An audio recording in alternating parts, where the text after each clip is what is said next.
Hello వస్తుందా?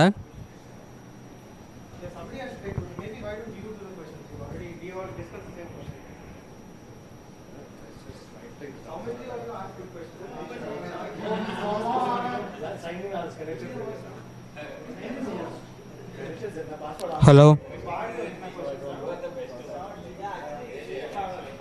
Hello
What we should do is we should have a TV.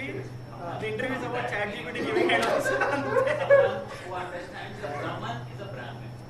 So that connotation the words came. So Brahman is like the first word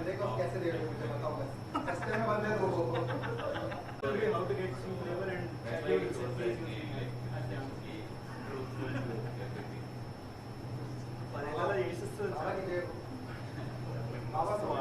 I bought the GPT-4 access and still being cheap and using Even though this night and day it only catches 25 messages in a Brahman minute. is Cannot get more than that. No, here like you get yours done too. Yes, we have applied for it. We're just waiting. Is it worth $20 Trademark. for us in the current state right now? Yes. Not good. Cancel this now. Yeah, so I spoke with Sahu. Yeah. Yeah, we didn't talk.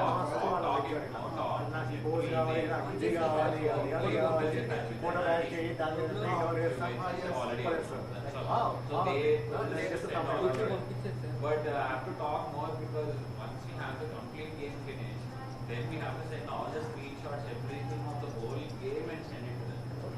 So I want to know at what stage we should actually send, right? Because the builds are going to keep changing. It's vertical. Since yours is already released, you can definitely go for Is it for Hero India? Sorry? Is it for the Hero India?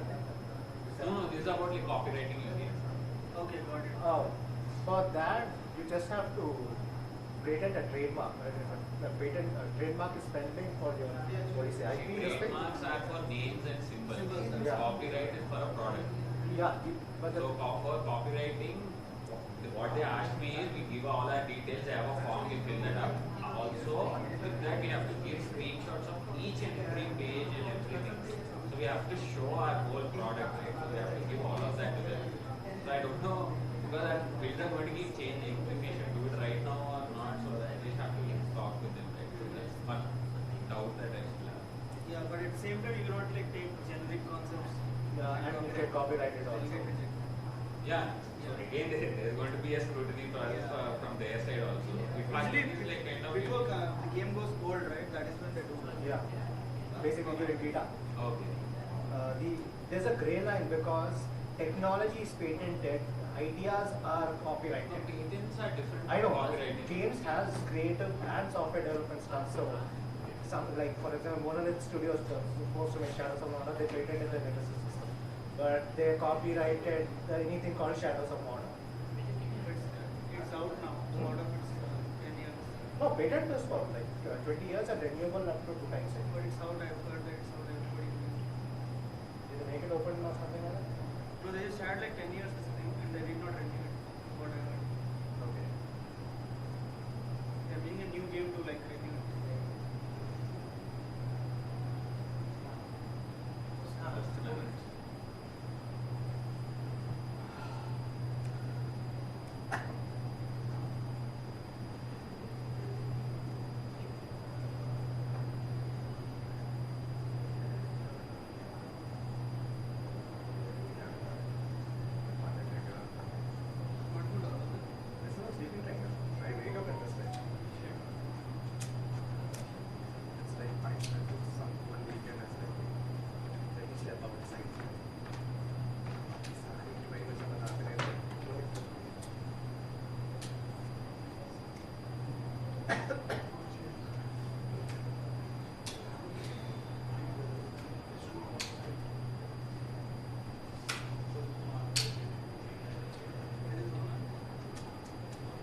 especially what do you say,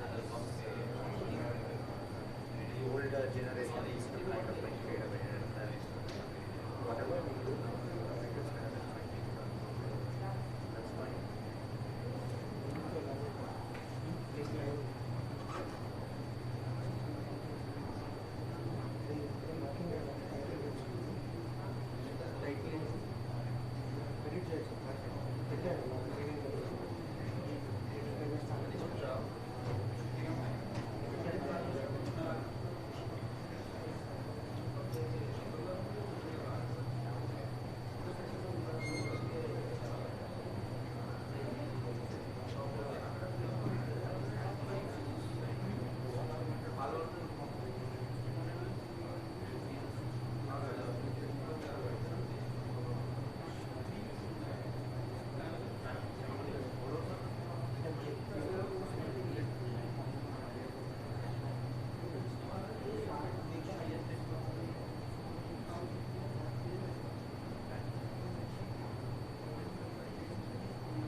Just sit and then we'll just introduce ourselves.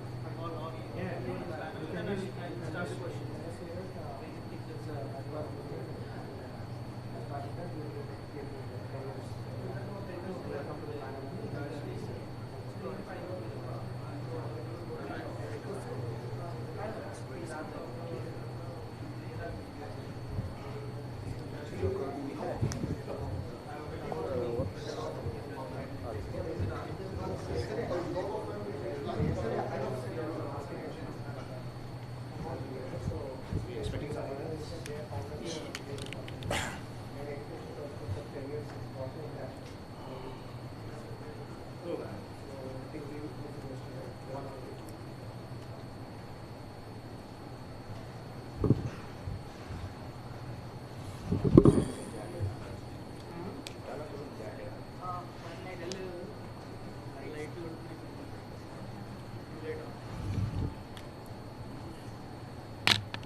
Oh, sure. Both of us. This is for both of Yeah. Do we need to on this or something? Or is this- Wait on.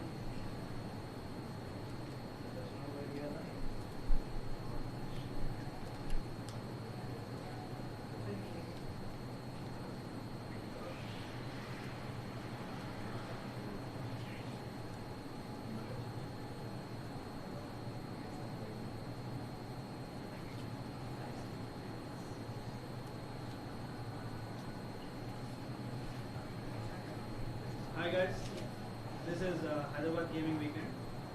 This panel is about careers and opportunities in gaming. I would ask the panel to introduce themselves and then we'll start the Q&A. Hi, good evening to all of you.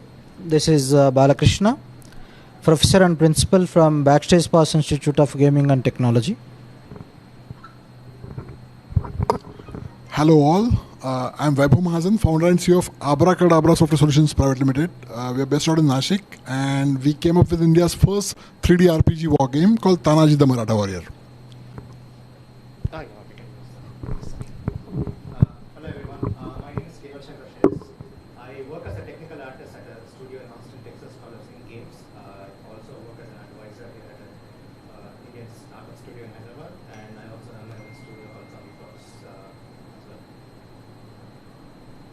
I'm Samhit. I'm the founder of Born Monkey. We've been around 5 years now, currently making achievers.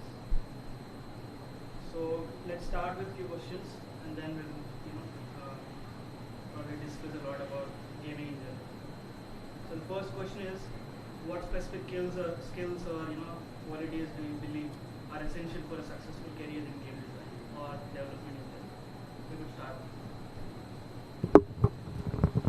Yeah, so to become a game designer, first of all, he must be a very creative person. He must be in a position to visualize the entire game in his mind. Then based on his visualization, he need to start preparing the story, set of rules, regulations and all. So he must have creative and visualizing skills, first of all. Later, certain added technical skills to prepare the story, to prepare the rules, regulations, levels, world, all these things.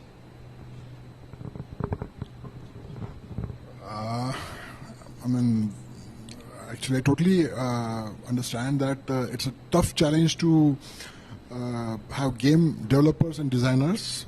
And my fellow colleague, CEO of Game Backstage Game Pass, has been successfully doing it since from many years. So, as far as the game developer and designers are concerned, apart from these two categories, there are like multiple other categories has been a requirement in the game industry, such as screenplay writers or mechanics. Then there would be somebody who can definitely help out with, art, game art specialists. So all these categories has been a concurrent requirement nowadays. And as India is progressing with game development, we see a huge bubble is going to be created in the gaming space, and we need all those people. To be a good gamer or game developer or designer or an artist, you need to understand the basics of the trade, and I guess those would be graphical understanding. Then it would be coding. If it is coding, like if you want to become a game developer, then you need to understand Unity, you need to understand Unreal, and there are a few other studios which are very important. So those there are like specific languages like C#. Then there is like TypeScript. Then so all these languages need to be learned properly. As for the artist is concerned, you need to have some insight towards the art. So you should have that from within. And then only you can able to justify these kind of things. Actually, for screenplay writers, you need to have a creative angle to write screenplays. You need to have some basic thought process behind it, actually. And these are all, it's a combination of an inherent understanding of that subject plus some training, which a lot of folks are doing right now in India. Just to reiterate, your question was on game design, right? How, what? And development. Okay. So a few things, just to categorize just those two specific departments separately. In order to be a game developer, you need to understand how actual development process works, figure out niche and a specific role. Essentially, your job is to actually find the fun in a game, and that is very, very vague. Different games will have different definitions of fun. In terms of skill, like you may know things, and it's great that if you know game engines or art or something like that, but 99% of your job will be in Word and Excel and communicating with people. Communicate your ideas, and if you do these specific things in these specific order, we will actually have the fun found out in the game. That is what a game designer will do. In terms of a developer, as the other panelists mentioned, it is a lot of things, or do I just like to solve things and all that? So it is some sort of soul searching that any individual has to do. But yes, this is the broader aspect of like what. I definitely agree with the panel where creativity is one of the most important factor for this. Not just so game development is game developer as in is a umbrella term would describe anyone between game artist, game technical artist, or game designer or whatnot. But the core thing that unifies all of them under one discipline is the creative aspect of it. Without that, you're just making a software. You need to understand if that is something for you. At the same time, skills that are necessary for a game designer, I would say, at least for a game designer that specifically is concentrating on designing systems or let's say level design or whatnot. You have about 30 years of game design that is available to you in terms of games, commercial games. You play all of them. As you play, you need to play as many games as possible. Lock and load all the mechanics that you feel are something that have pushed the medium forward, right? So note them down, keep them in your memory, and next time you get to design something, you could use some of it, remix it, rematch it, and make something new. So I think that quality of observing from what is existing already, and at the same time getting inspired from real life. So I'll continue with if you want to add something, yeah. About the game programming or game developer. See, programming means generally we consider IT programming or computer science programming like that. There are so many programming languages and scripting languages that we are using nowadays in regular IT development, like say C++, Python, C#, like that. But game programming tools are completely different. Whatever the IDEs that we are using, whatever the engines that we are using in game programming, those are completely different. Those are not generally as part of our regular computer science coding, and those are not part of our regular computer science education. So generally the computer science education or computer science graduation programs are not teaching the game engines, not teaching the tools or IDEs that we are using for engine programming or AI programming or graphic programming, so gameplay programming. For all these things, those are completely different. So that's why if anybody want to start the career as a game programmer, definitely he need to go through the respective IDEs. He need to. So to learn the game programming, I can say that the regular computer science programming like C++, C#, Python or JavaScript, all these are the foundation tools. Then by using them, we need to work with the IDEs like Unity or Unreal or OpenGL or DirectX. Like that, we need to go through all these IDEs. So that's why here I can say that game programming is regular computer science programming plus gaming IDEs. Thank you. Yeah. So let's move on to the next question, right? So how do you approach the process of designing a game from start to finish? Can you walk us through the project, the life cycle of a project? Yeah. So life cycle. If we want to speak about life cycle, game development is again software development only. It's a kind of what we can call software only. It's not completely new. So there are so many different life cycles that we need to go through with different phases, with different milestones mentioned for each and every phase. So with all these things, we need to go with a particular what we can call development life cycle, and we need to go through phase by phase. But in general terminology for game production, people will talk about pre-production, production and post-production activities and the respective milestones. And for each and every activity, a set of supporting tools, a set of supporting documents. Okay, so all these things we need to go through. So frankly to say that there is no very systematic or uniquely defined development cycle, life cycle for game development. Because nowadays gaming is happening with different sizes. Something like indie game development is happening, small startups are developing, big teams are developing. So based on the team size, we need to go with the required specific development life cycle, and we need to follow the respective tools, technology, or specifications and all these things.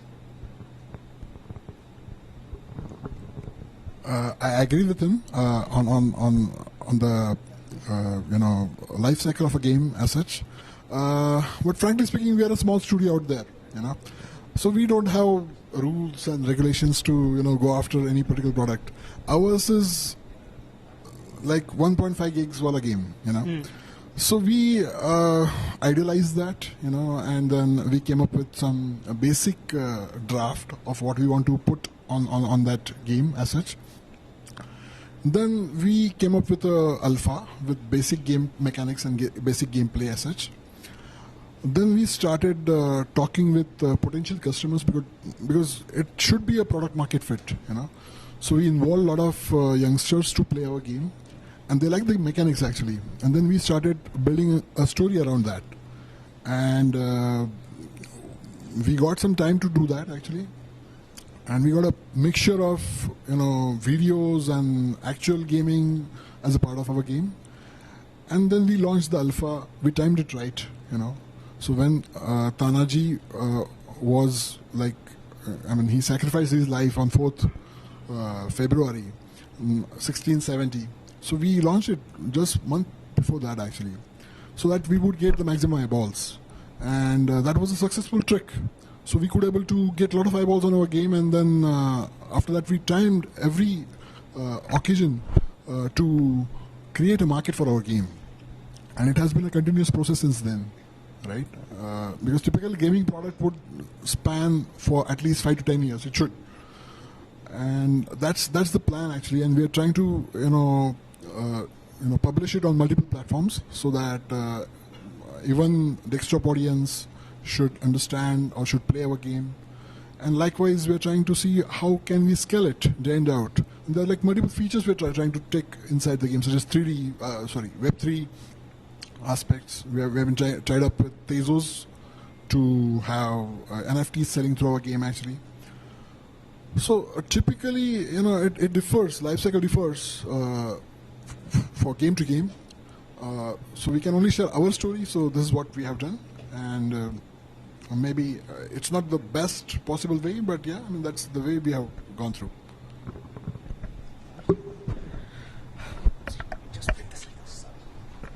So this is going to be a long answer. I think the best way I can explain this is by giving you a case story. This is what most game studios in Dallas use, including Gearbox, Ritual Entertainment, and all that.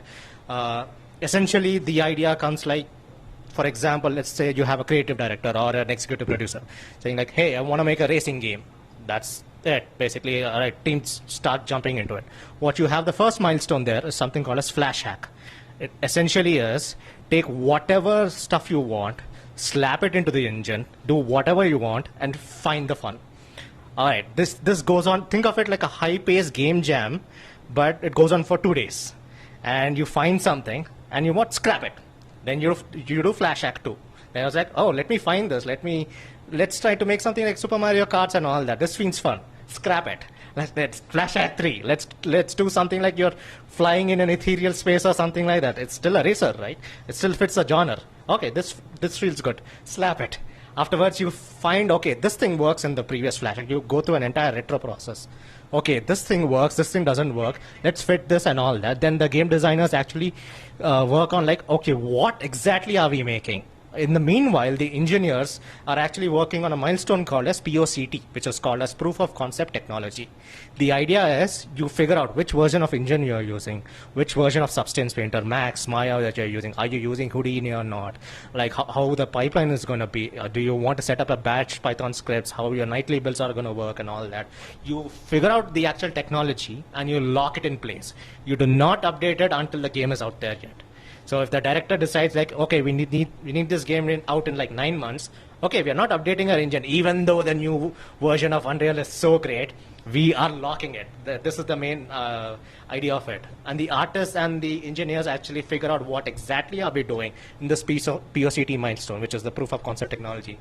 And okay, let's lock this solid down. Let's figure this thing out. While the game designer, the lead level designer, and the lead artist, and all the other leads talk with the creative director or executive producer, and it's hey, I want to make this way. I want to make this way.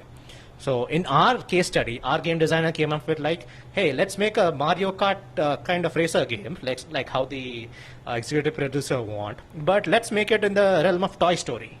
Everything's going to be massive. You are stuck in a bathroom and just like trying to find your way around this thing, the twin power-ups and all that. He picks out a narrative around the actual fun of the game design, which was initially discovered during the previous milestones. Then you run into a milestone called as proof of concept gameplay, POCG.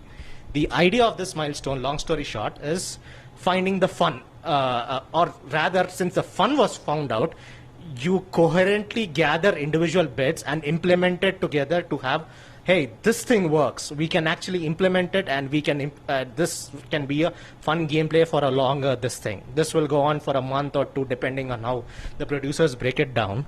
Then you go into your vertical slice section, where they take one small segment and they say, this is how the end result is going to be. It could be the corner of your bathroom, or like a sink, or the center of your track, or the finish line, whatever. They pick just one part and say, this is exactly how it's going to look at the end product, while the other level designers think about how the level 2 and level 3 maps are going to be. You think on the larger scale picture, and people work in tandem a lot. Nothing coherent comes into the engine. It's just a block-out mess and a bunch of errors and build crashing and all. Nothing really functions. After vertical slice, you run into something called as interim alpha. So your alpha milestone is going to be your largest milestone. There are a lot of definitions for alpha milestones, but long story short, if you say your alpha milestone, if your game is this alpha, you can say the inter milestone is also called as gameplay complete. You should be gameplay complete. What does gameplay complete mean? From beginning to end, you can play your game. Like if I press the executable, it opens up. I press the start menu. I finished everything, finish all the levels, press escape and quit. I should be able to complete it in a full-fledged cycle. So that is the intern milestone. You reach your intern milestone there. After that, you jump onto your alpha, where all your art assets go in, all your animations go in, all your rig stuff go in, your UI elements, your HUD elements, your sound effects, everything goes in. After alpha, it's called as asset lock. Like nothing new goes into the engine. Anything that you add will be manipulated and polished and updated, but you cannot add anything else. If you are going to add anything else, it has to go through an entire strict lead review process so that you do not break any existing builds. Then you run into beta, where things are solidly locked, and people start working on marketing materials. Hey, this is going to be a poster. This is, hey, I'm having fun playing this game and all that. Then after the beta thing, it's like any showstopper bugs. It's like, hey, if I come first in this game, the game crashes. That's the things like drastically showstopper bugs only get fixed. Nobody pushes anything to source control and all that. After that, it's basically going gold and launch. That's the life cycle of a normal 9-month game development life cycle thing. It's used across many studios. There are a lot of versions of it. People change the definitions depending on studio to studio. If you're on your own studio, you can set your own definitions. But the overarching picture is this. I think you guys have covered a majority of the production cycle. So just to clear out the definitions, right? So you have pre-production where you're figuring out the game, and then you log the concepts. You have a GDD that is like a Bible for your game. Someone who will drop in middle of the project would read this up and also try to understand what's the game about and whatnot. So there are a few documents like that for art Bible. There are for there is a bestiary for all the enemies that are part of your game. So all this material is somehow at least 70% of it is logged in pre-production to the phase where you have completed your PVC or the proof of concept. After that, you would start with trying to reach your alpha goal, and I would like to clear up the definitions of alpha and beta and then launch or going gold, right? So alpha is, at least technically, it's called safe for internal testing. So that build is basically alpha build is for the whole team in internal QA to test it around. It goes from start to end, and you could play it. It'll definitely have game breaking bugs. It's nowhere near for showing it to the public, but that is the point where you could start showing doing focus testing. Each chapters you could see if the voice acting is being having the enough impact that the director wants. See if certain weapons are overpowered, certain weapons are people finding ways to kind of abuse the system and kind of beat a boss very easily compared to the duration that you want it to be. So stuff like this is continuously tested, and once the a majority of the field is logged, that would be considered as beta. Beta is technically, in terms of software language, it's ready for public as well. Even though majority of the studios don't release beta builds, at least live op games usually do that. They push out their beta builds and kind of get early access feedback. So after that, you essentially are showing it to top executives or whatnot, in a company, and things get logged, and that is where you kind of iron out all the stuff. As you said, asset lock happens before that, and you kind of make sure that you're not adding anything new, but whatever you're having in the game has to have a minimum standards set by the platforms or the game directors or executives, and that is when you finally apply to all these platforms for certification. After about, I would say, at least 4-5 months, 4-5 months of going in beta, you could approach platforms and start getting licenses. And each platform has their own standards for QA. So PlayStation notoriously has very, very strict QA policies. So even if you promise 60 FPS, you'll have to give 60 FPS at any point of the time. So it has to be steady locked 16.6 or 30 FPS, and what is the MS for 30 FPS? 36.6. Yeah, 36.6. So basically, these stats have to match regardless of the quality of the game, right? So once you've done that, you're essentially logged and loaded. Your game could be released based on your release date, or could be sent to the publisher, where he'll make a bunch of millions of CDs if that is the kind of game. Or if it's for mobile, this would be the point where you'd start marketing it like a madman and make sure you're getting all those early access and pre-registrations and whatnot, and then hope to God that your game is liked by millions. So that's the whole life cycle of a video game. Can we ask questions? Yeah, we have 2 more, and then we'll open up for QA. Yeah. I have a question. Yeah, so I'm from the institution. So, in academy perspective, I want to know your difficulties, like what we can call different studios are of different sizes, with different what we can call different production process, or what we can call development life cycles and all. So, when there is no uniquely defined or systematic approach for the game development, just if we are doing experiments and all these things for a period of 9 months, as you mentioned, so how you can hold your team? And what I found from the what we can call gamers is these people are very volatile. Mm-hmm. These are, frankly to say that, these are very unique species. Okay. So these are not like art student, means art in the sense, these are not like regular science students or math students or commerce students. Gamers are completely with a different mindset. Mm-hmm. So how you can hold the people for that much long period? It's a long period, frankly to say that. Okay. In regular industry, 9 months is not a long period, but in gaming it's a long period at this particular moment. Moreover, it's not completely grown up. Mm-hmm. And openings are there for what we can call different positions from different period, different studios like that. So people are getting excited, people are jumping from here to there, there to here and all.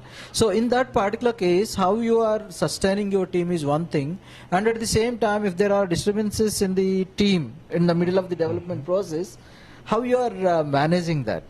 Okay.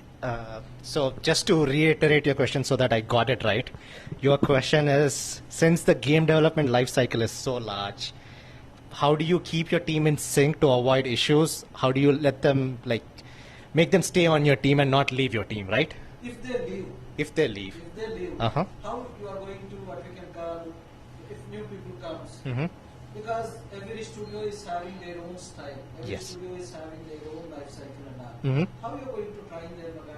How you are going to make them comfortable with your environment, with your life cycle, with your process? Mm-hmm. So, okay, this will be a multi-part answer, but okay, I can try answering it this way.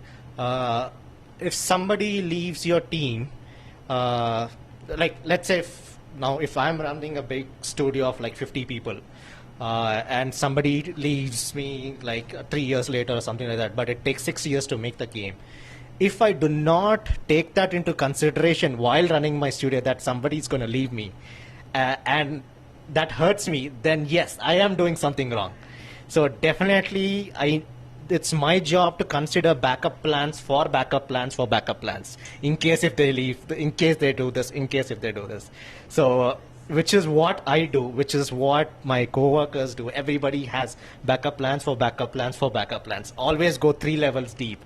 You might not do it, but it is always safer that way, so that you cannot keep everybody on hold. And I'm a total pro advocate of no bonds. Like, screw that. It doesn't work in this creative industry. Like, probably it will work in software development, but not like, I'm sure many people disagree on this, but if somebody's leaving you, then it definitely means there's something going wrong, or like you are not doing your retros properly. Retros are basically retrospective that you do at the end of every milestone. Hey, what went well, what went wrong? Even better if somebody has a complaint. It's like, hey man, I'm not getting a raise. It's been working for 2 years. It's like, if you're not giving people raises, of course there's a probability he's going to leave you. So you need to consider that. If he leaves you, do you have somebody who can take his place, or you're going to hire somebody who's going to cost you a lot more? Like, all of these have to be considered. There's no standard answer for it. Now, if somebody new comes on board, and like, how do you bring them onto your pipeline? That's another part of your question, right? The best example that I can give you something for that was also taught to me was document.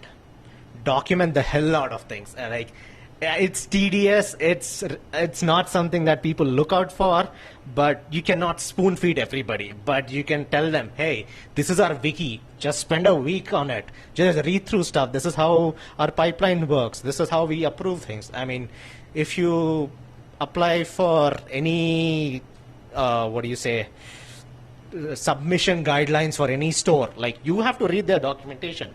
Nobody's going to tell you press this button. Like, for YouTube, like Google Play Store and all that, you might have tutorials, but if you're doing something for Nintendo Switch or Sony, you can't do that. Those things are under NDA. You have to figure out how to read documentations and have to figure out how those things work. It also applies to something else. Like, most AAA game studios have their own proprietary game engines. Like, Creation Kit uses Papyrus. It's not an official programming language, but they make their logic in that. You want to figure out Papyrus, you join Bethesda, they give, hey, here's our wiki, figure it out. And that's it. Like, you have to document the hell out of it. Anybody new who's junior, senior, or principal, or a lead has to figure it out on the job. Like, this industry, like, if you do not learn on the job, you wouldn't last long. So you would do that way. Did I miss any part of your question? I'm sorry. Okay. My question is, for the big studios, AAA studios, they may have that kind of yes. Yes. Life cycle and the process. Yes. But for the startups, I'm talking yes, about startups also you can document. For my studio, this is exactly what we do. We hired an intern whose entire job is to document things. So it is not something that you would waste your valuable game designer's role on it. But somebody who's straight out of school and trying to figure out how the pipeline works, our game designer does a lot of stuff in Miro. Hey, this is what we have. This is the concept art what we have. Hey, here's our latest build. Let's try documenting it, because anybody who comes next will be able to look at your work and say, okay, it works. It's not going to cost you a lot to train an intern for the first time and write a few documents, because the other person who comes after him will use that as a reference and make sure all these guidelines are set in stone. You just need to do that once. Got it. But for smaller startups, that, like you said, we cannot hire redundant people, right? So this is why Elon Musk came in and fired a bunch of people in Twitter, because then, yeah, he had to rehire them because he figured out they were not redundant. So in a big company, usually you have, one guy who is like an artist, and then there are 3-4 guys who could essentially replace him if he leaves. But that is not the luxury with which startups work, or indie studios work. So they will have to readjust. So that's the harsh reality. There is no way about if your leads leave you, you'll have to figure out what's next. So it is going to be a showstopper because you don't have the budget to have redundancies on that kind of level, right? So this is a challenge, and there is no right or wrong answer for this, because the way big corporates are handling this is by having redundant employees, and the only thing that will make people stick around is an interesting project and satisfaction in what they're contributing to the project. So that's about it. And if they think they want to be credited to the project, obviously they'll get credited even if they leave. But if they want to stick around and make sure that they've created an impact, they will. But this is purely will depend on the leadership team and how they're motivating, or how inspiring the game is to them. So the only thing as an indie studio you could do is make sure you have a rock solid game, or at least you're working on a project that people want to work on and is exciting. That could be a good incentive for people to stay around, but money also matters, right? So make sure you're having a baby. If you're having a baby, you need to have the money to make sure you're supporting it. So just like that, you're having a startup, make sure that you have enough money to support the people as well. So yeah. So we'll probably move on to the next question, and then we'll open up to the QA. Yes, so this is an interesting question. Balancing creativity with practical constraints is a common challenge in game design. Can you share an example of a time when you had to find a compromise between your creative vision and technical limitations, and how you handled that situation? So, we three could answer that. I think Shreyas has a 1-hour episode because he's a technical artist, right? So we'll start with you because that will be. It's a big challenge for us as well to balance it. But after failing so many times, we have developed some 25 casual games, and then we came up with this Tanaji, which is mid-core game. We figured out that whatever we develop, it should entertain to the people or the target audience. So there should be a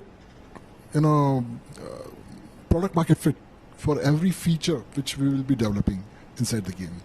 So what we do typically, after a particular level, we introduce the target audience, bunch of them, let's say 5-6 of them, and then we give that product or feature to them for testing, and we measure their responses, and we have our own mechanism to take a call on these responses, that whether we should continue developing more to add flavor to this, or whether should we stop this and then take the next feature. So that's our way to figure out that how we can manage the time for the development and not compromise on the art value of it. I'm still thinking, man. Processing. Yes. So you want me to take up until you? Still work in progress, so I don't know what should I say. So I'll think of a hypothetical situation which will interpret the same thing. Why don't you start? So yeah, obviously, we have a set budget to any game, right? So you'll have to figure out what you could possibly do realistically within that budget. Sometimes, in real world, you kind of overshoot the budget, but if it's an internal project, you could afford that. But if it's the money is coming from publisher, if you're overshooting, it's from your pocket. So keeping that in mind, it's fairly easy to cut down stuff because it's it's going to hurt you in the long term, because if you play the idea god, right? If you constantly pile on, it would be ridiculously impossible to finish a game in the first place. So defining scope is the best way to kind of make sure that you're not having, because while defining scope, you could make sure that you're not having too many sacrifices, you're not making too many sacrifices. At the same time, you'll need to make peace with the team that you have and make sure the current team or the future team that you might hire could be a good fit for the scope that you're defining. So that way a lot of sacrifices, technical sacrifices at least, could be figured out as the game progresses, but at least you have a defined scope for that to happen very less. So there are situations where we have compromised. For example, the IGDC demo that we made, we had a lot of bots, a lot of AI that we made, but they were not up to the standard. So we had to cut them down. Maybe we could explore them in the future. But the point is, we were able to pull off the bots, but it's just the AI was not as satisfactory as one would think, right? So if your standards are set in a certain level, you could possibly have some technical calls, and where you could reduce the complexity. There is a scene in Occult Chambers where we had to have at least 2,000 snakes on the floor. So for that we have seen a lot. We have explored a lot of variety of things, and the only thing that was in our scope and technically possible, obviously we couldn't spawn 2,000 snakes, right? It would straight up kill no matter if you have 4090, it would kill your PC. So we came up with a clever concept of, obviously it's there, it's not something that we invented, but it's called vertex animation. So you basically are animating the actual vertices of the mesh. So these are fairly inexpensive compared to, let's say, spawning the mesh itself. So the thing that we wanted to do was actual snakes, spawning 2,000 snakes on the floor, but our technical limitation has caused to us, a way to make us find a solution that is fairly, could be run on multiple devices. So I would say it's a blessing in disguise, so where you kind of challenge yourself and find out creative ways to solve it. But yeah, since we are limited with the technology of our time, we'll have to make sure we are not being ambitious and wasting our time, right? So we have deadlines, we have certain number of parameters that we have to hit. So we make sacrifices, but at the same time, if you are clever, you could achieve something similar to what you want in a very different way. That could be surprising at the end to you as well. So. Okay. I have two examples. One is a case study, another is a theory in game design. Let's start with the theory in game design. It's called the door problem. How many of you here in the audience are familiar with it? Okay, I guess just one. So, long story short, in order to explain this, the door problem in game design is this way.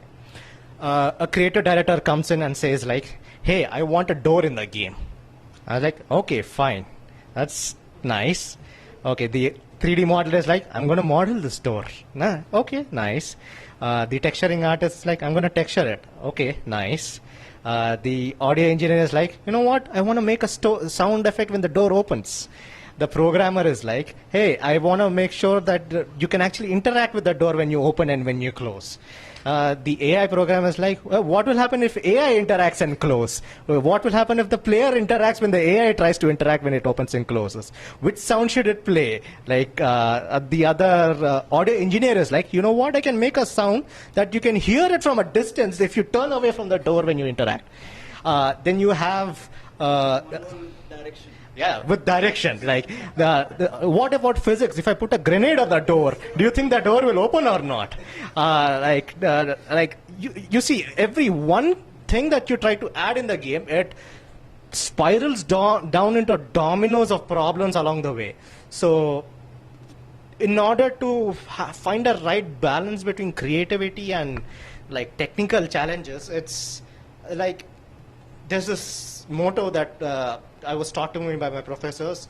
It was called KISS, keep it simple, stupid. The idea is add as minimal things as possible into your game. Make sure it's polished before adding something else new. An example for something like that is, I was working on a puzzle game when I was in the US. It was a first-person puzzle solver where you whip your wand, you do magic stuff, and you do wind elements and all the other stuff. Sounds about a normal game. The artist decided, hey, instead of having huge walls, let's do modular. Oh, that way we can customize each and every small bit of it. I was naive. I'm like, all right, sure.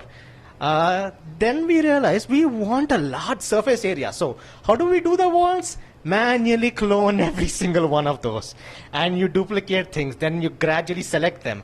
All right, fine, this can be done. We did crunch a few nights, but okay, we set this the entire level. We played the game. Everything was flickering, like what's happening? It was something called as occlusion culling. The camera tries to occlusion cull things, but if there are thousands of static meshes in your scene, this was Unreal 4.14 or 4.16, this was like pre-nanite era, like you guys didn't have all of these, like what the hell is happening? What do? You have to bake your occlusion volumes. There's something called as whisk groups in Hammer, that's in all Half-Life stuff. This is exactly what whisk groups are. Basically, you have to cut down your sight lines and all that. Okay, this works fine and all that. What happened to the shadows? There are all lines between them. I was like, now how do we fix it? Okay, let's increase our light mass importance volume. Let's make it to 64K, 128K. What the hell, our build size is 16 GB? And like for an indie game, like what's happening? Every single static mesh has a light mass volume of like 256K. Okay, it released the blurriness. So what do we do about it and all? We changed the entire lighting model. Instead of doing your directional stuff, changing it to volumetric stuff. Okay, it's fine. But again, performance is tanking when I look at something that's far in the distance. How do we do that? Okay, now you again break that into hierarchical LODs and basically cluster them, and again real time you actually, when you come close, you change it into normal static meshes and all that. Okay, we set that thing up and all that. All this happened because one artist decided, let's do modular because it is static, we can have control. This is the actual issue that will happen if we if we need good people with experience in a team. Problem is startups really do not have that, but this is something that you learn by doing things on the job. You just need to know what you're in for before adding anything new into the game. I think that's the best way I could explain how things are. Okay, so we are out of questions. We could, we are open to QA.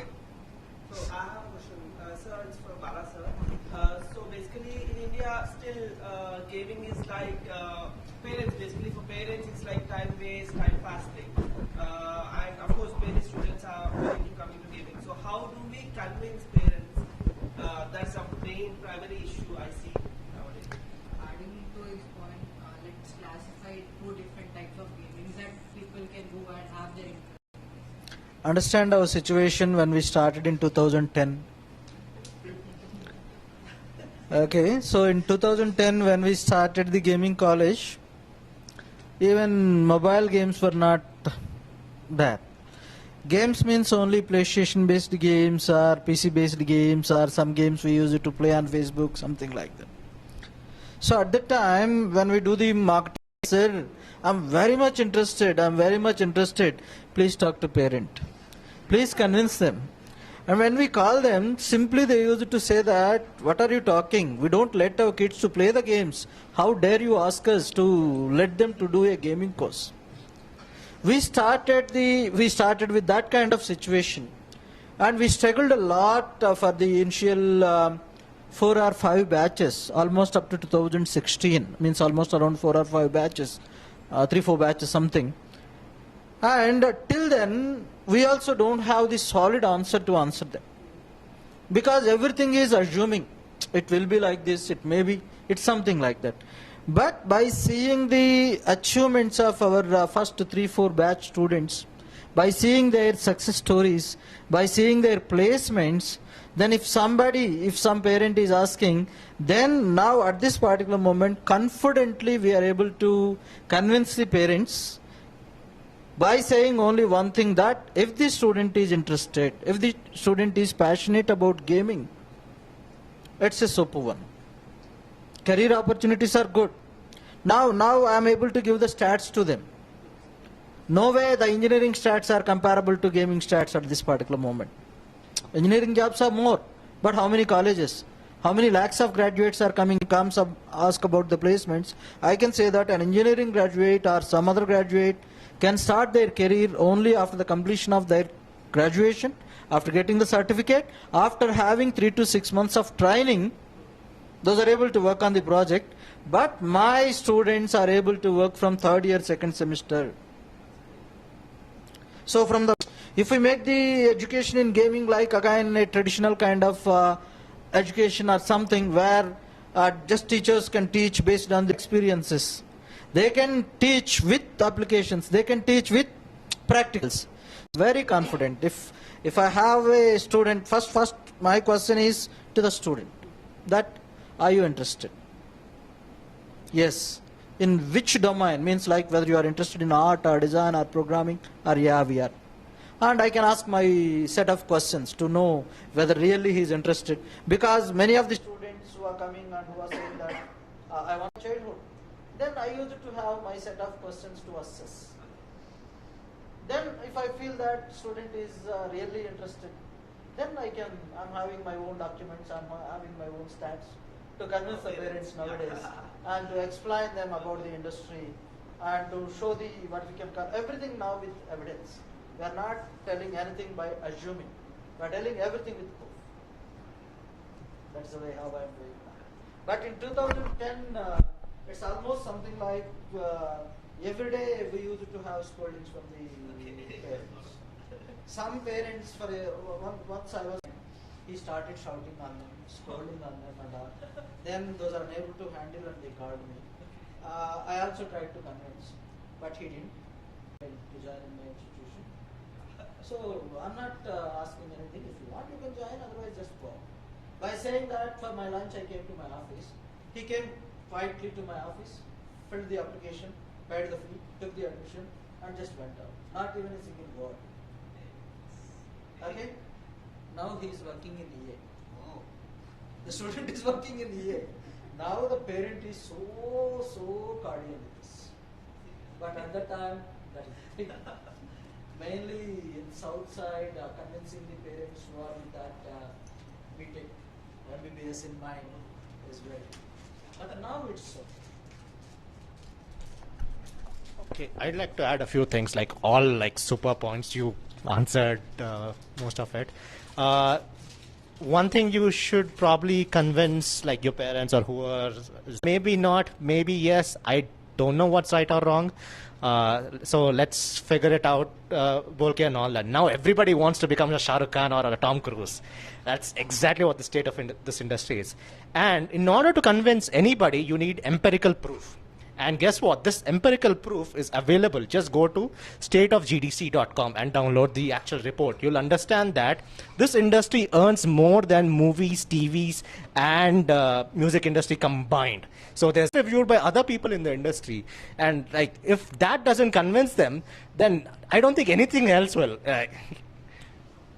This is going to work out. There is actual data providing to like this is, and if there will always be folks who are not convinced of it. This is the time where you actually put forward like other people's opinion on it, and you actually say, hey, look at this guy, he can vouch for this, and look at this, you know him, you trust him, he can vouch for this data and all that. That thing is the only thing that will actually give them some confidence. They will never be confident unless you stand on your own feet. No matter what you're doing, even if it's software development, they'll always have their tense like, is this guy going to get a job or something like that? But no matter what, at the end of the day, they want you to be successful, be happy, and be like enjoy what you're trying to do. Like, yeah, one more thing to add to this is, as this kind of education is new to us, most of the people don't know about this kind of education institutions or courses. For example, if I'm in a village, I want to pursue education in gaming. I can convey my parents. Maybe my parents may be with half accepted. Then definitely they can ask somebody who are educated in the village or in their circle, and they may ask that I want to have my son to join in gaming course. Then many people who don't know about this, they won't accept that we don't know. They can simply say that, what is there in that? Whether that kind of courses are there? Is there life in that? This kind of means this is the answer from the educated people. The people who are in the IT, the people who are in very good jobs. Generally that is the thing. If we ask, means if we want to go with a new path, definitely people will take the advice from the Simply, I use it to share all the documents, whatever some mentioned, that the stats, the documents, the references, everything. I'm having a separate set of things, resources. I use it to share with them, and simply I use it to ask them. If needed, I will speak with them, or otherwise you share with all these things with them so that they can understand. This is the thing that's happening. And now there is good awareness. I don't say that totally. Yeah. It's somewhat easy to convince the urban kids. But from the rural, these are the difficulties that we are facing. For example, I want to show this guy. You are only looking back. What's your age? 14. Okay. He is his brother. He is our student. When we had this global game jam event, so at that time, first time I had many requests from the minors to be part of the global game jam event. Minors in the sense, okay, those are permitting from 16 plus. But I'm having many from 14, 13 school going kids, many requests. And I got calls that we are unable to register because of the age restriction. Then I changed the age 10 plus. But the people are not accepting. Global Game Jam people are not accepting. That guy came to the event. He was part of the event for 2 days. And he himself, along with his brother, main role is him only. Again, he's a Unity programmer. And he developed it. No? He's the programming guy. Those two developed a game. Now, parent like the parent of this kind of people, though they know the things. Those are simply coming, those are giving the respect to the interest of the students and all. So, mixed things are there nowadays. When I was doing my undergrad, I made an actual third-person shooter which I spent over a year making it. This was like a time before Unreal was free. I had to pirate it and learn it. And like when I did that, they said we don't just accept games. We don't really understand this. That is the actual statement of an education institution, which is actually teaching computer science engineering. So things are changing, but there's a lot of precedents of like we are too backwards in that, and I'm glad the state of the industry is improving. It's just this needs to keep moving forward a lot more. I have a question. So, as like game developers, like the whole creative aspect is also very important apart from the technology and all of that.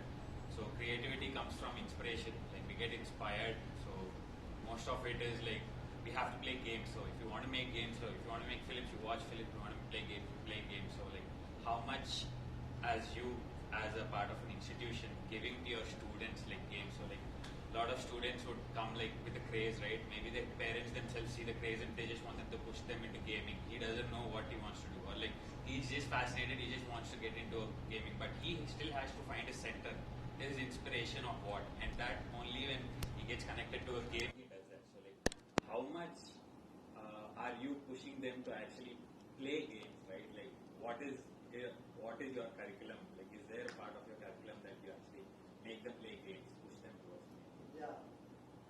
So the people who are joining in our institution, kind of our institution, are gamers.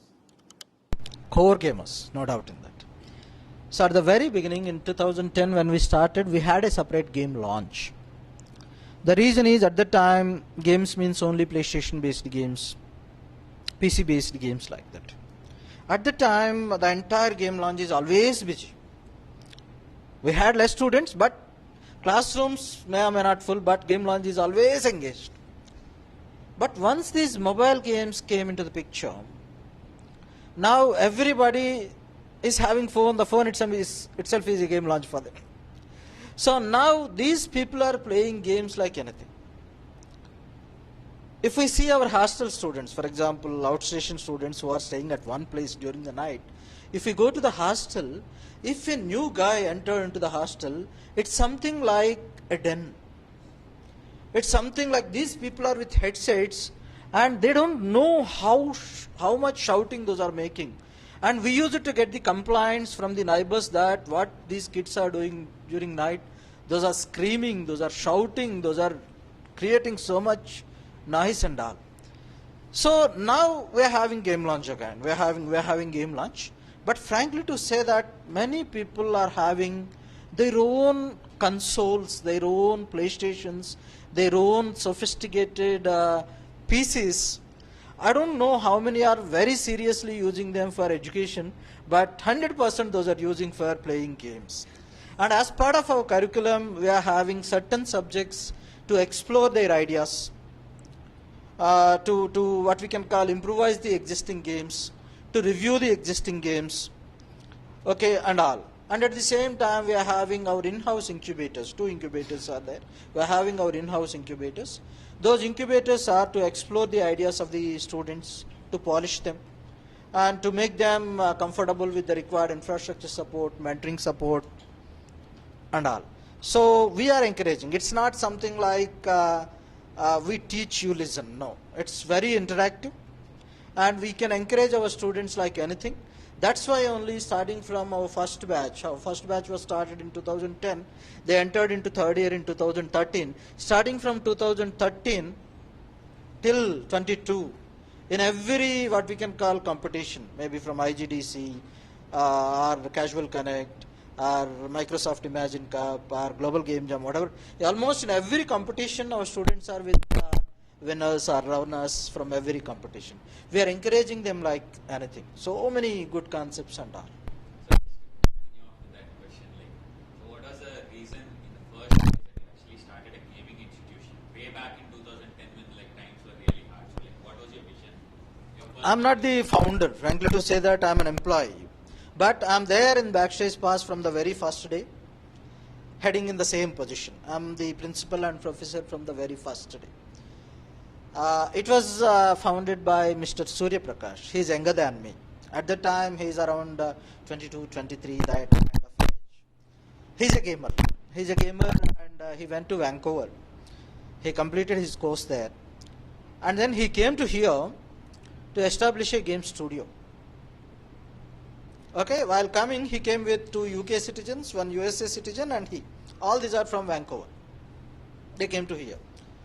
They want to establish a studio, and they started searching for the skilled people to work for the studio, but they faced so much difficulty there. Then they thought that, okay, why can't we start training also?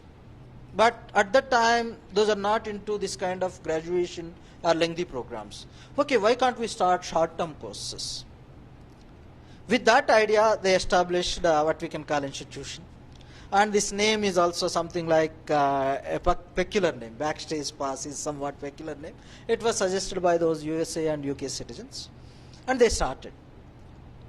And for that, they had a good architect. Actually, that architect is from Jawaharlal Nehru Architecture and Fine Arts University, connected person.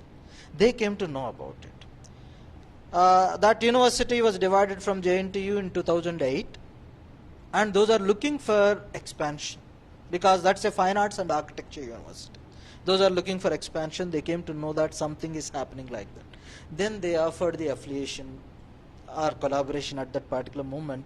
This is at the time there are some people in the university who are with good vision. They had some vision that it's going to happen in future, something like that. They offered what we can call collaboration and affiliation to us. And like that we started in 2010 with 4 students. Now we are having around 500 plus students in the premises with bachelor's, master's and advanced diploma. And we are very focused only into gaming education. We are not touching any other area. It's not something like animation, gaming, VFX, gaming, not something. We are purely into gaming. In the gaming also very specialized courses, because programming is the technical aspect. Art and design is the creative aspect. Generally for the programmers, they need to have good mathematics and physics skills. But generally art people don't like mathematics. That's what I found. So that's why we are having very specific courses. One course is only for design and development, means programming. One course is only for art and design. Recently in 2019 we started one more bachelor course for AR/VR. that first batch is just this year passed out. So like that, we are having very specialized and very focused courses, and we are having great support from the industry. That's I need to mention, because without their support we can't do anything.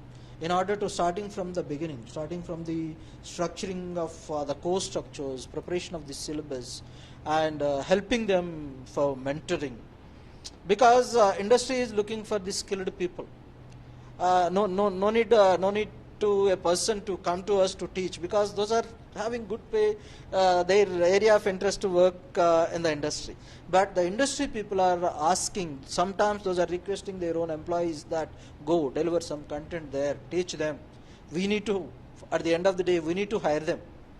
So it's something like we are not teaching them, it's something like we are training our own employees.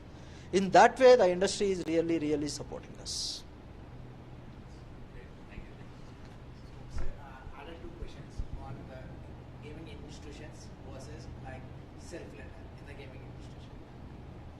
Yeah, that's a good thing. So previously, there were no institutions. When these people started the career, there were no institutions many. So they depend upon the available resources, web resources, art tutorials, something like that. Yes, for that great motivation is needed. So even though we are having that kind of interest, if there is no proper path, if there is no systematic approach, we can't sustain that kind of motivation for longer period. We can lose the interest at some time with a lot of difficulties. And even we can't convince the parents that we need to be in that particular industry. Or what we are doing is, ours is very systematic approach, starting from the fundamental. To become, if you want to become a game programmer, what is the foundation that's needed? After that, in a systematic approach, with the required core content, we are in a systematic way we are nurturing the students. And initially, frankly, to say that at the very beginning, to convince the parents, we had the first program as computer science and game development. And I used to say that parents used to ask, if the gaming is not going to be there, after 4 years, if there are no jobs, what is the situation? Then I used to say that it's computer science plus gaming. So computer science is there. If gaming is gone, you're having your core. So in that way, but in these 13 years, 9 batches completed the graduation. From those 9 batches, maybe around 1 or 2 students who are in IT. Almost all those people are also because of their family constraints. One guy is there, he's a good programmer. He started his career in gaming only, but finally settled in Calcutta. But there are no good many game studios at that time. It's long back story only. So he's in IT. Except that kind of candidates, all the remaining are in gaming only. That's the thing. So actually, I was Robert from BCA ARBR. It's a first of kind in the President's University in the southern part. So I was a robot then. Before joining the college, I was mentors to the immersive technologies because I had 3 years of experience there. So I eventually my team, my friends who has been graduated recently. So compared to them, I had more skills because I was a self-learner at the time. And how do you justify, because I was running my own company right now. So still they are stuck with the unskilled, which is not equivalent to for the industrial requirements. That's true. That's only because of your motivation, your self-interest. I can say that in every batch I can find the candidates like you. But not all the students like you. Okay? I'm having students who started their own studios, who are with millions of downloads of games. Teapot Games is one game studio from our student. 7 Summits is one game studio from our student. Raunak is our student. So there are many. And at the same time, we are encouraging our students to start their own studios and all. So in that way, in every batch, there will be around 10% who are exceptionally good. But I can't say that everybody are like that. And many of them even surely interested to get into the institution, but I think it's just too expensive, like cost of 1 lakh or 2 lakhs. They just refer the YouTube videos. How can you give an advice, because they're going structure has to be give somewhat of support from your end for the institution. See, one thing from the institution, what kind of support means, we used to encourage them with certain what we can call workshops, guest lectures, that kind of thing. Some open workshops, guest lectures, that kind of things are there. And we are having what we can call, we are visiting the colleges, we are conducting the workshops, we are conducting the guest lectures, that kind of thing. But when it comes to the material, that's one big problem that I'm facing, because there is no systematic approach. For example, for one particular subject, if for this batch, if I'm the mentor, I can teach that subject in my own way, in my own style. My material is different. Next batch, if the same subject, for that, if I have a new mentor, that approach is again different. So even here, facing lot of difficulty to prepare the material, to prepare the what we can call video lectures, to record them and all. But in somehow we are streamlining, and we are giving multiple versions of what we can call materials, documents to the students, and we are asking them, these are the different approaches. By going all those material, you can prepare your own approach. That's the way how we are teaching how we are guiding the students. To add to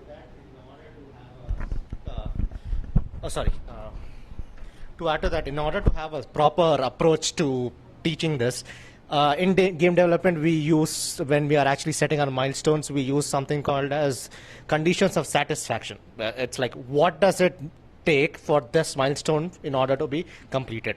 It is the same thing that was also used by our faculty for them when they were teaching us. Hey, you're learning programming. Guess what? You're learning to make your own game engine from scratch. You could make anything if you're making your own game engine from scratch. So, all right. So how do we actually teach things? So let's break it down into individual conditions of satisfaction. Okay, by the end of February, you will probably have one triangle on screen. And the end of March, you'll probably have a console. The end of this thing, like, you'll probably have so-and-so, something like that and all that. You'll have different games, different perspectives and all that. If you're building your own game engine, do you want to build your own render context, which is basically like your entire render system that is from scratch? Like, do you want to use OpenGL or DirectX? So how does that work and all that? So if you break things down into individual segments, and like, this is what it takes in order for me to have my conditions of satisfaction. If you can learn that better at college, go ahead. The problem with online learning is you do not have those things set in standard. So you are like just winging it. Okay, I'm going to watch this guy's tutorial. All right, I'm going to watch this guy's tutorial, which is great, because you'll go broad, but you won't go deep. Another thing, advantages about learning things in person in a college-based environment is you have like-minded people together. That is something that nothing online courses will do. We both had different experiences, for sure. I can only talk about my experiences. The best moments in my life is when I did my master's in the US, and it's like every single person is a weirdo like you, and like likes games and does weird stuff like you. You'll never find a more harmonious set of people in an actual college-based environment. Maybe that will work out for you. Maybe it will not, but you would have to attempt it first in order to see whether that's right or not for you. I'm not saying that's the good or the bad way. There are a lot of options. It's your life. You're all grown-ups. You can make grown-up decisions. Just experience things first before giving up on it. Yes. Founders actually. So basically for students who are good at it, like we are talking about exceptional students, right? So what do you suggest, to start off the company after graduation, or to have some experience in some company? Which would be better? You want to take it or should I? We take it first and then. All right. I'll be honest, you can start whenever you want. There's nothing stopping you. It's a free country. I would recommend failing first. The only way you can fail first is have some experience in failing first. It is, I know it is harsh. There's this, how do I put it? There's this thing that was being taught to me when I was being studied. It's like, it is okay if you fail here. It's better that you fail here than out there. And while I was working, my boss was like, it is okay to break things because we know how to fix things. And then they'll only rely on us how to fix things. So you learn those things. And if you want to start your company, it is great. It's just, there's the saying, like, heavy lies the crown. So it's a lot of responsibility when you're starting your own company, because it's not just you. You have your staff, their livelihoods, their families that are dependent on you. You are responsible for that. And if you go kaput, it's their lives that you're affecting. And so bear in mind that, be confident that, yeah, sure, I can probably take care of this before you actually step into it. VK started straight out of college, and it worked out for him. And there's no good or bad answer. Yeah, it's just be thoroughly planned. Okay, is this what I'm doing? It's like, do not just wing it. It's like, I want to make a game, let's just make a game. That's not a good way to start. Break things down, write it first. Like, if you are unable to write down your thought process in the first place, you can never make it down in the first place. Break it down. This is exactly what I need. This is what I will need. I do not have this. Can I change my scope and see, like, can I do this and try things in baby steps and all that? So the studio that I started and the game that we are making right now, we can know some idea about it, but it's like, it's going to be successful.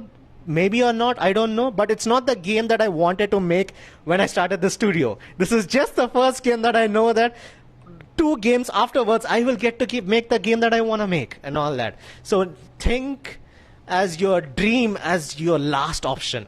Think about what smaller baby steps do I need. Hey, if I'm going to make something like an RPG, let's make a small 2D game which has a small inventory system. Like, all of these will build up over the course of time, and all these experience will add up over the course of time. You can share your stuff. Yep. So yeah, man, you could straight up start from college, so no worries there. You could also start it while you are in college. So that's not the problem. The problem would be the mindset that you have. Are you fit, or are you mentally ready to take that kind of responsibility? So that is what is going to make or break it, because there will be times, and most definitely there will be times when you'll have to wrap up and there's no way out. And yet if you have the mental capacity to move on, right, make the right decisions, sacrifice few fishes to save the ocean, stuff like that. If you have that kind of mindset, you could start your company or startup, whatnot, at any point of time. But there's a saying, a very general one: if you fail to plan, you plan to fail. So make sure that you're planning everything that you're going to. If you're starting a company, definitely have the runway for at least an year, because if you're doing product, you need at least one year worth of runway to have that headspace to kind of have a team together. If you are a solo dev, then there is no point in even having a startup, right? Just make your game. If it works out, then start out having. I know people right now who had multiple successful games, and yet they are not a studio. They are just indie people, indie studios, indie people who are not registered anywhere. Sole proprietorship and whatnot. So the idea is, you'll definitely know if you're capable of maintaining a bunch of people right out of college. If that is not something that is a skill set to you, then probably you're going to fail. So make sure leadership is not exactly a skill that can be taught. You'll have to pick it up. Obviously we could say these are necessary, but you'll still have to pick it up and naturally be good at it. So point number 1, if you are ready for that kind of responsibility, if you are ready to deal with not making a game for 6 months and just dealing with people, stuff like that, because founders do have to do that a lot. You would say, no, I don't want to deal with people, I just want to make game, then you probably are not a good fit to be a founder. So make sure that you are, because even in any field, right, like even superstars or movie stars, right, they don't deal with acting on the daily basis. Their entire 6 months would look like 70% negotiating with scripts and directors and whatnot, and there's 20% of acting and whatnot. So that is how even a founder schedule is going to be. You're not going to sit on the game every day, and if you are comfortable with that kind of mindset where you're not a game developer, you're probably running a studio. You have to play both a business guy and a creative guy. If you think that's your jam, then yeah, you could start right out of college. But definitely, just don't start blindly. I've seen a lot of startups fail without experience. Few people think that hiring a bunch of people together and putting them in a room will make a game and it'll start earning money. So definitely don't be naive. Do your research, and if you think you're confident to make something exciting for people, jump, trust your gut, but always don't fail to plan.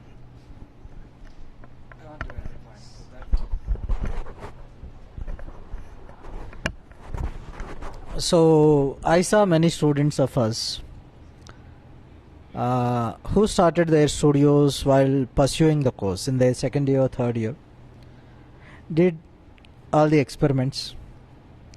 They have gone through the entire process of failures, normal game, then commercial quality game, that kind of things, good number of downloads and all. By the time of their graduation, those are with successful games. Those are with successful studios. We're having around 10 to 15 that kind of success stories from Backstage Pass.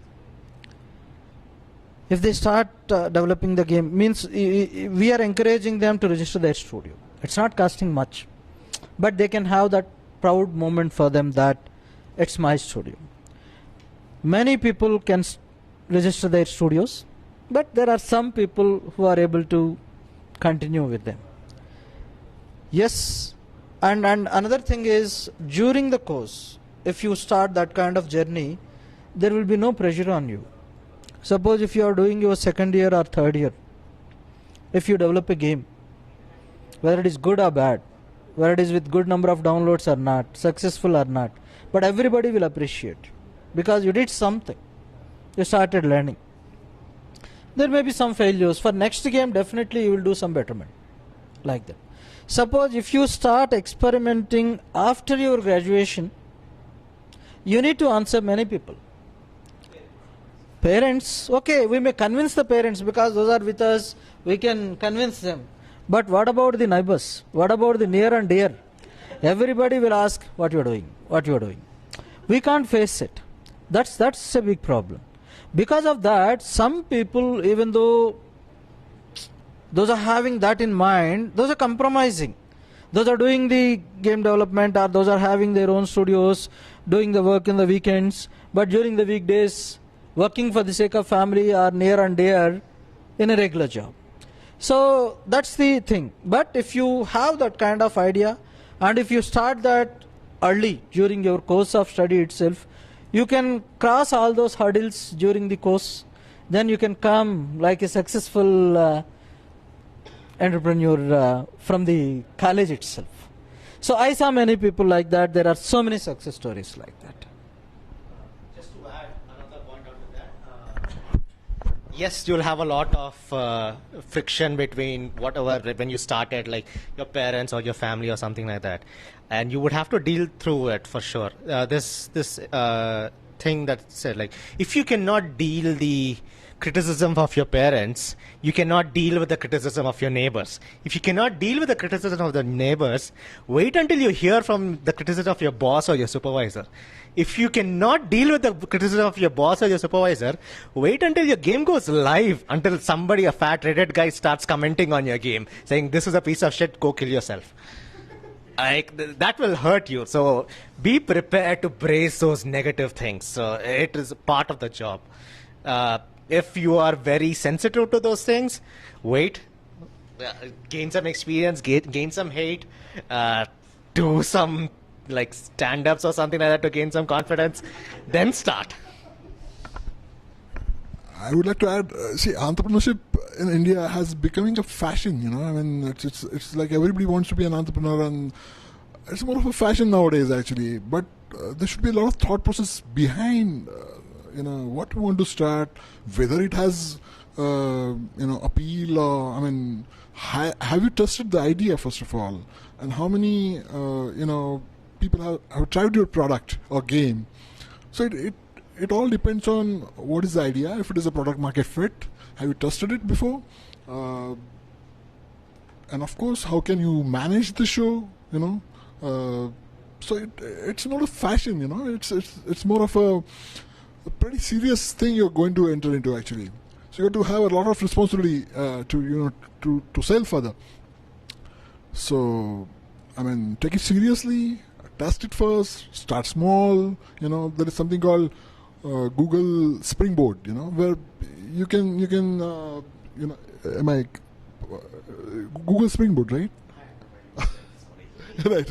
So I mean, what they do at their end is they just have Google Sprint, they call it.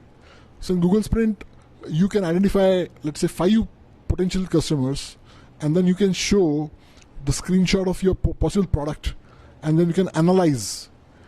So that sort of mechanism have you done for your product, and accordingly you can take a call that, okay, I mean, this is where it stands. So that's the thing actually I would like to put, in terms of taking it more seriously. And it's not a fashion. It comes with a lot of responsibility, Any more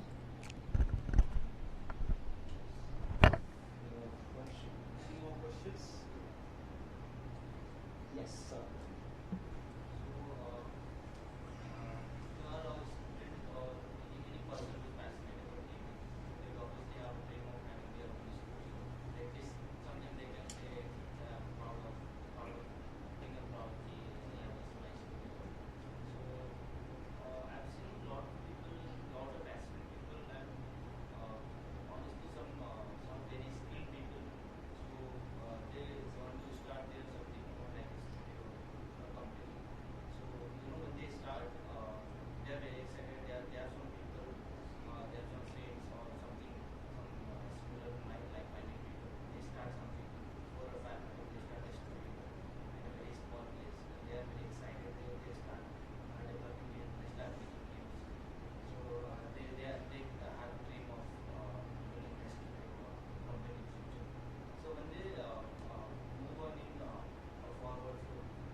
One line answer: fail fast, fail differently.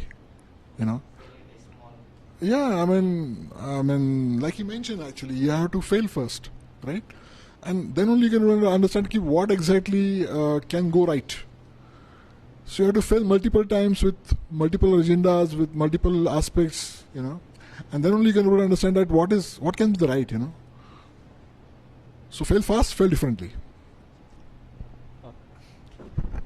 There is no universal answer. I'm sorry to your question. I can only talk about case studies on my end, on his end. Like when VK started out his studio, he started making his own games. Of course, he had envisioned like this is exactly what I want to make. But initially, he had to take up like service-based projects to keep the company afloat and work on his same games. My case is a bit different. My studio is a part-time studio. Like everybody works 3 hours a day. That's not more than that. I work a full-time job, and I use that to fund my studio. You can use something else to fund your studio, like whatever works in your business model. Maybe you have a wife who's filthy rich. Who knows? Your source of income like if you're starting your studio, it is your job to find a source of income, regardless of whatever the means necessary. I mean, don't do criminal stuff, please. Just the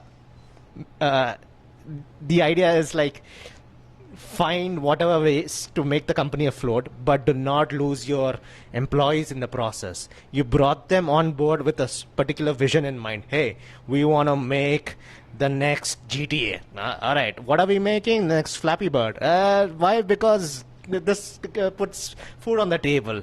They'll probably sustain it for a month or two, but you'll lose them if you keep continuing doing that and not work on the thing that you promise. So deliver on what you're trying to do, find other alternate ways. There are so many broad answers. There's no standard definition to it. I think the best way I can tell is come aboard and figure it out. Let's share our stories.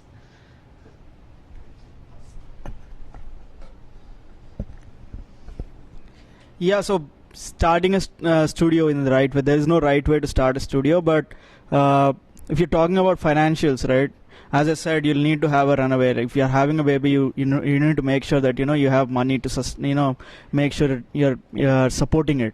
So it's just like that. So you either make money to service, you either make have a full-time job, like he said, or maybe you don't fully commit to the studio first, slowly start building a project in stealth, and then if you find some investors or publishers or something like that, you could go full-fledged. So there are multiple ways to start a studio, but if you sit around and without any sort of plan, if you think 4 people are going to sit together and make something and it's going to work out, then you're setting up yourself to failure. So make sure there's a plan, at least something that makes sense, right? So runway is definitely important, because funding in India is scarce for gaming at the moment. Obviously, you are getting funded, but it still is not happening at the rate that we think it's supposed to. I've seen a stat where gaming companies together have raised 2 billion in India in the last 5 years. So yes, there is money. It's just not enough. So at the moment, I would encourage you to have demos, vertical slices when you're already part of some full-time position, and then jump into a studio if you have something promising, because gaming is entertainment at the end of the day, and something that's entertaining to you might not be entertaining to a bunch of people that are trying to give you money. Right, so these people are heavily based on numbers. They'll tell you what the target audience are, who are you targeting, what are the kinds of games that with similar size have made, and how do you think you can justify the same amount of sales or something like that. So there are a number of questions that you'll have to be prepared for, and there is no right or wrong way to start a studio. What I'm trying to emphasize is that if you are doing something risky, there needs to be a plan B. It could be a service, it could be your full-time position, or it could be your IT job and you're jumping into this, something like that. You need to have a backup. Without a backup, you're just setting yourself up to a foggy way. You don't know what's going to happen, and you're also leading your team along with you into that pit. So have a roadmap, have 1 year runway at least to begin with, and then you can start about starting a studio. Before that, just don't think about a studio. Just think about them as games. They will in turn take care of you and build a studio. So yeah.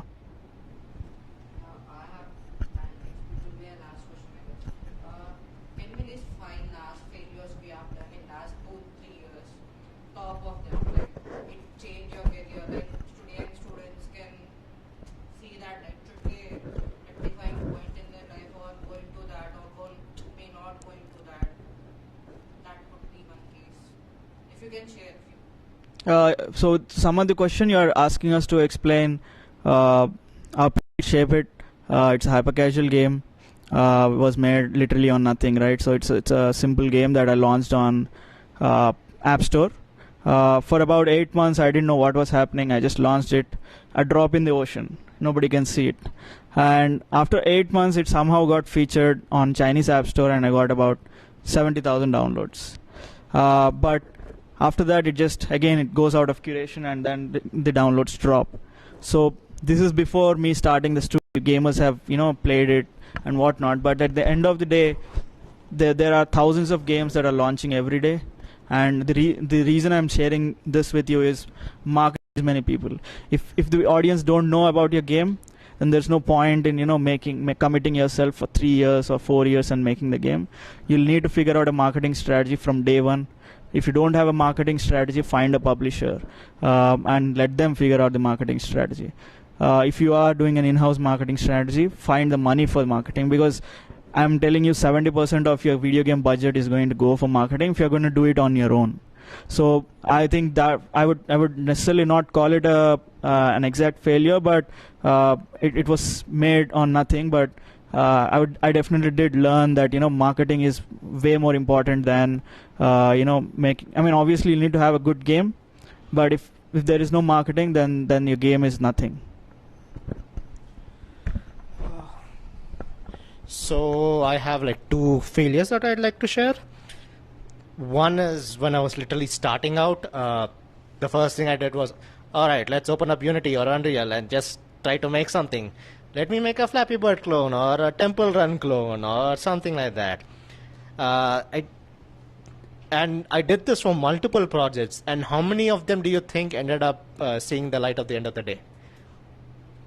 0, not a single one of them. So the thing that I learned is, write down your ideas first. Don't jump straight into the engine.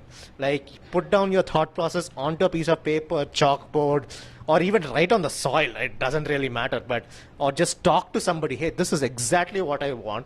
When I press this button, this is exactly what will happen, and this is exactly what the things will go on and all that. If you have that thing figured out, the probability of you seeing through your game will increase exponentially. That is one advice I would give. To folks, this is stuff that I failed multiple times, and God knows how many game projects are there in my external hard drive which haven't seen the light of the end of the day. But the same principle applies. And the other thing is, if you start on a game, see it through. Ship it. Even if it's bad, ship it. Even if it's ugly, ship it. Get the criticism for the public. Get the hate. Get the positiveness. It will change you. It will inspire you, or it will teach you a lot of things that you couldn't have learned if you haven't shipped the game. Not just individuals, even big studios do this. If you look at Gollum or Redfall and all that, they knew this game is not going to work out well and all that. But they still ship it because of all the hate. Every single YouTuber does a deep dive analysis. You're like, this is what went wrong. We missed in our QA thing. Shit, we should have done this differently. Why did we decide to do this? Let's not do this. You learn a lot of things if your game is out there, even if it's ugly. Yeah, it's your job to receive the hate. Don't kill yourself over it. That's part of the industry. But see it completely through. Don't just give up. It's I don't want people to judge me just because it's not good. Put it out there. Put it out there for sure, but don't leave it halfway through and say, I'm done with this. We have developed some 25 games earlier, before Tanaji actually, and they failed miserably. Few of them, they did they have seen partial success. So, I understood one thing out of that. Only having a good idea is not sufficient actually. Of course, you need to figure out a good or the best idea possible for your, end customer or end gamer to which you're going to cater. But as, this is a marketing world and you're just drop in the ocean. So you need to figure out that how I'm going to, market the product, right? If it is a product market fit or not. See, if you have spent 2 months to develop, that means that you might have spent almost lakh or 1.5 lakhs rupees to develop. So that would be a development cost. But what about the marketing, So I'll put some light on marketing as well. So for your game, you need to have some marketing budget as well, On monthly basis, maybe if you put, let's say 50,000 or 1 lakh for marketing, so you need to figure out what is ROI. So how much I'm getting back.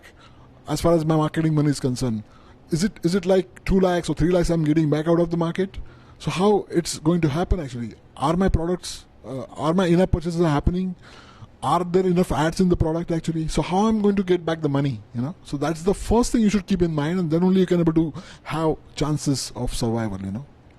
So that's my thought on, you know, I mean, for all young entrepreneurs or all young game developers, you need to put this thing in mind actually. It's not only development, because many a times what happens is, like, people only focus on having a good game.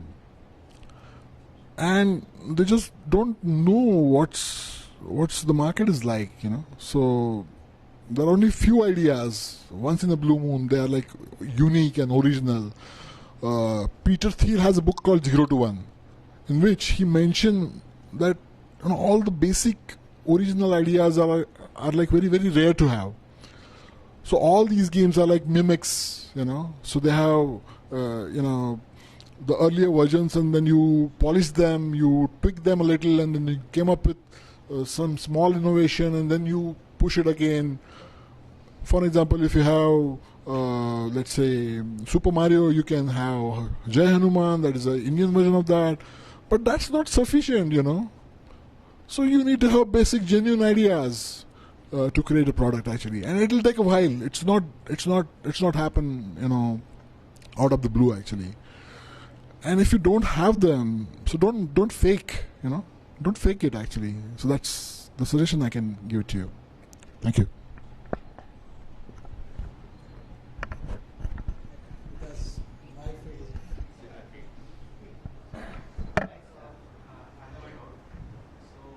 There most of the successful games comes from the Japanese, Japanese gaming industry.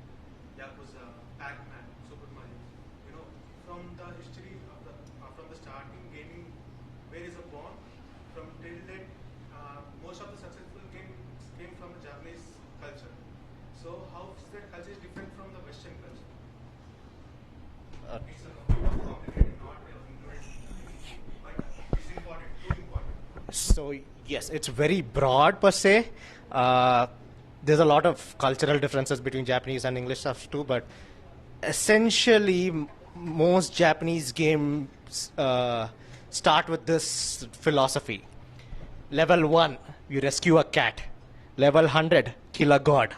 That is the actual principle. Whether it's Yakuza or Final Fantasy or Pokemon, like it is pretty much the same thing that's there. Western game design uses a lot of Joseph Campbell's hero's journey, or like 3-act structure, that thing, like, okay, you have your Star Wars kind of inspiration. There's a beginning, middle, and like even if you look at things like Uncharted or things like that, there was a happy beginning, then middle may clutch, and then may happy ending and all that. This is in terms of like overarching game design. There are multiple theses done by multiple folks who did like actual comparison and level design between Japanese and American or Western game design stuff. To paraphrase your question, also, like, Japanese have more games, but American games are more successful games in terms of revenue. They make a lot more money. 99% of the Japanese games are not published outside of Japan, so you don't even know them. Yakuza was a hit for 10 years before people even knew Yakuza existed. So I'm not really sure, like, yes, what is the actual criteria for successfulness? It's a completely different industry driven by its own culture, but it also has foundational game design rules into its like the actual philosophy. It keeps itself distinguished, but also in scope. I don't think there's a better way to explain such a broad question. I'm sorry. Yes, So there is stories they are from that story. It's inspired from the Western, but the design is the Japanese design. Yes. But the stories for that game is for the very Yes. Whenever Japanese do story, they do not use a 3-act structure. They use something called as Johakyu, which is the 5-act structure. They break things down into very different segments and all that. They have a different things how to control your pacing. That's why you feel like this seems like a Western theme, but also something's different.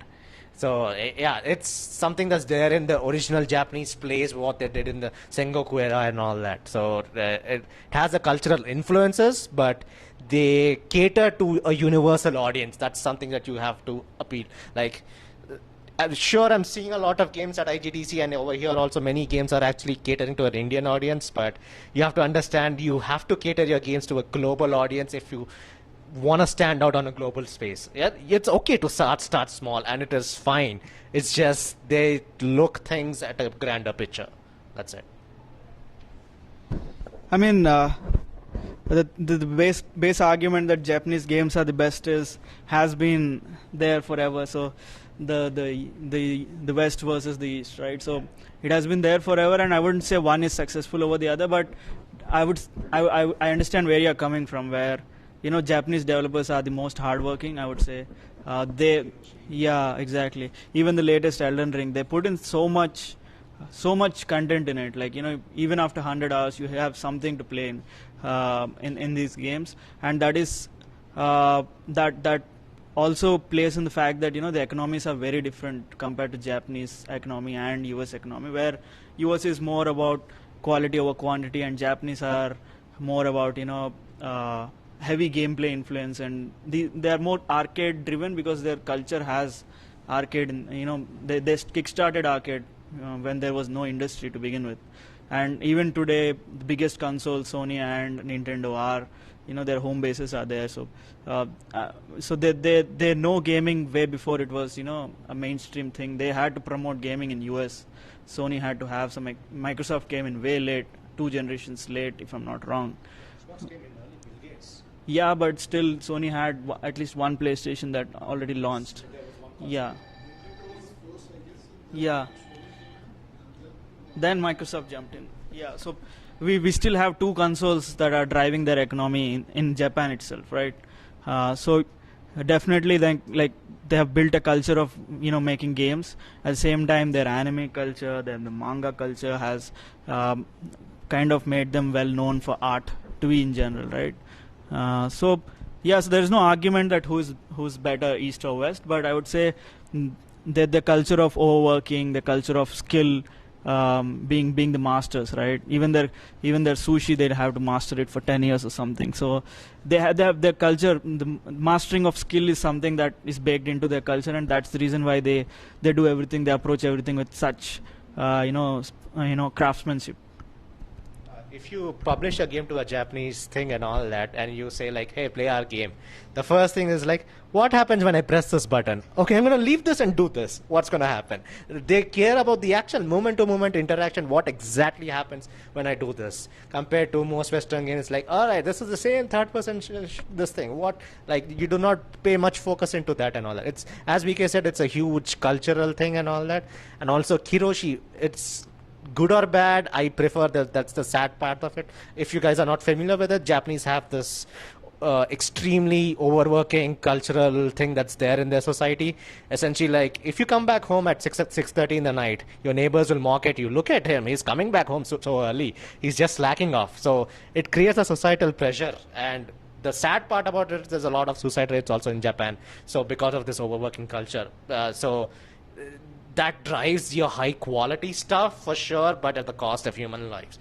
It's something that Japan is trying to fix, and I believe they are actually working towards it, and which is a good thing. But the quality of games hasn't dropped. They make sure that even though if things are jittery and weird, it is fun. Fun comes first. If you play Elden Ring, you see the sheer amount of times sword clips to the other person's head, there are a bunch of bugs where you fall through the map and you finish the game in 30 seconds. So like, there are all these errors, and they're like, screw it, it's fun. So that is their primary sense of motivation. Most of Western studios are story-driven stuff because of Hollywood influences and all that. So add your cultural influences into it, but explore it to a worldwide audience. He hasn't mentioned about the Korean games. Korean games? Oh, well, those are MOBAs, and like the arcades, like they get stuck in the gaming zones. Yeah, that's like, there's a saying in the industry, like, if you think you're good at something, remember there's always a Korean who's better than you. Like scary people who are so good at their job, you'll actually be terrified. Like, hands down, if you ever meet a Korean developer, no, he's miles better than you. I mean, Seoul is the possible capital of the gaming, in the future. That's what I feel like, actually. So maybe you can Google the games, play, and then have more opinions, about the Eastern games, maybe in the future. Okay, guys, we are closing. We had a great, yeah. Yeah, we'll open up the floor, and we are here, we are offline. You could talk to us. I hope you had a good, informative session. I hope you understood a lot about gaming, career opportunities, and how to convince your entire family. So, yep. Thank you for being a great audience.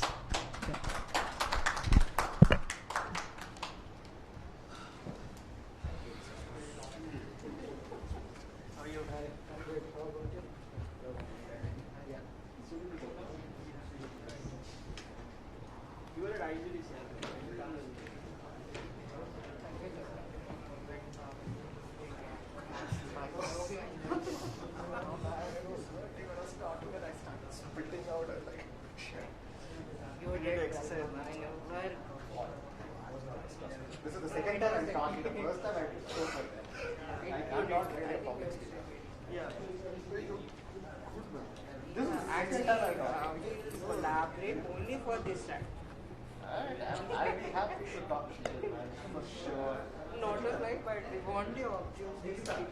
What do you think? Three act structure. So usually Star Wars, if you look at the original Star Wars story, this is derived from, I think, 1940s, Joseph Campbell on how do you divide all stories. It's like the first art is the initiation. Hero is in a normal life, he's in an activity or something like that. Then suddenly something happens. That's when the transition between Act 1 and Act 2 happens. Okay, your parents get killed or your uncle gets killed, and he gets introduced to a new world. Oh, guess what? It's a space. Looks like your planet bombs. All right, you transition into a new world. You